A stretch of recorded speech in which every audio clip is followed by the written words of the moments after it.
So President Biden says today he and the GOP are making, quote, good faith effort, end quote, to seek an infrastructure compromise. No numbers, apparently, and no deals, but a good faith effort.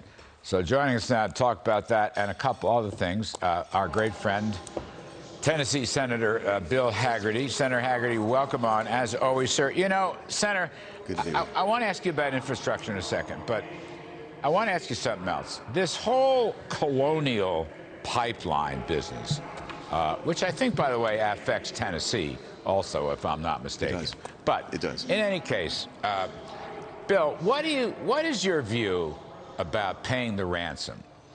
What's your sense of that?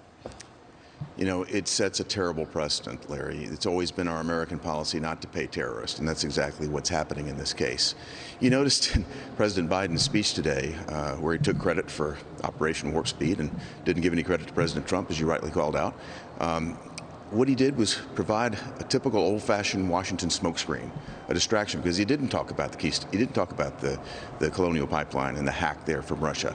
He didn't talk about the fact that we've got inflation. He didn't talk about the border crisis that we're dealing with right now. He didn't talk about bad jobs numbers and unemployment. They're trying to distract us from what the real issues are.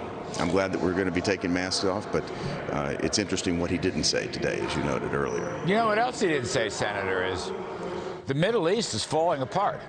And his policy of catering to Iran is falling apart.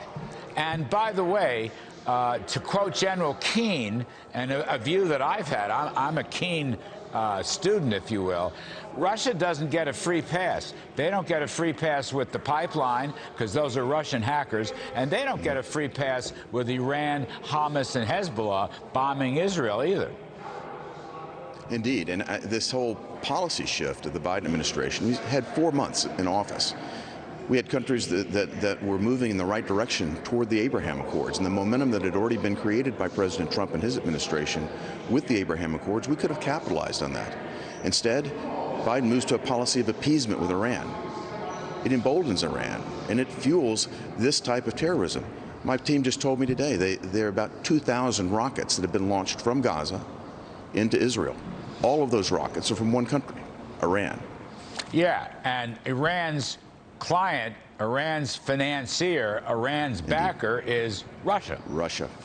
You got it. Well, good for you, Senator Hagerty. I think you're the only guy to piece this together. So, Bill, let me ask you, what's the scuttlebutt in the Republican conference about the meeting today on infrastructure? Look, we've got some real infrastructure needs. You just look at my home state, Larry. There's Interstate 40, a bridge that connects Arkansas to Tennessee. That bridge cracked this week. It's made a huge problem in terms of road traffic, but even bigger problem in terms of the waterway. That's the Mississippi River. It's a superhighway of Middle America. And we have over 740 barges that are sidelined right now. There's fuel, there's all kinds of commodities that need to move up and down that river that are being blocked right now because of this infrastructure failure. So it underscores the fact that America does need and can make real hard infrastructure investment. The problem is that the Biden bill has maybe 10% of what you and I would call real infrastructure. I'm talking there roadways, bridges, waterways, even broadband. Everything else has nothing to do with what you and I would consider infrastructure in a traditional sense.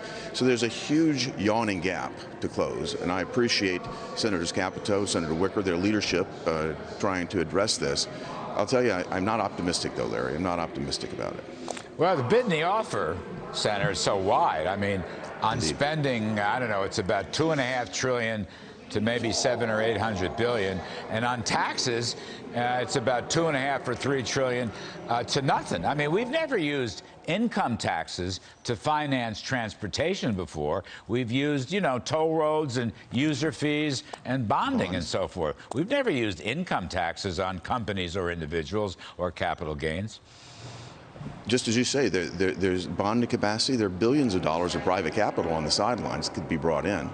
But to turn around and undo the great success of the 2017 Tax Act that President Trump passed, the great blue-collar jobs, recovery that you and President Trump helped orchestrate, to turn around and take that apart, to raise taxes on job creators and workers, is exactly the wrong policy.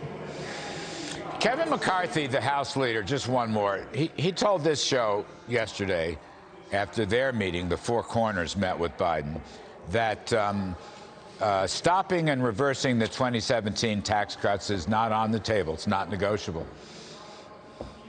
Leader McConnell said the same thing. That's his red line.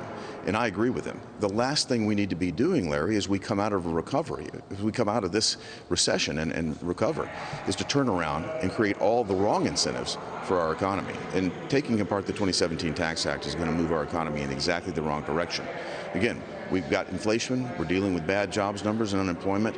We need to be very careful right now and not put in jeopardy our recovery by tampering with the 2017 tax law. All right. Senator Bill Hagerty, Tennessee. Thank you, sir.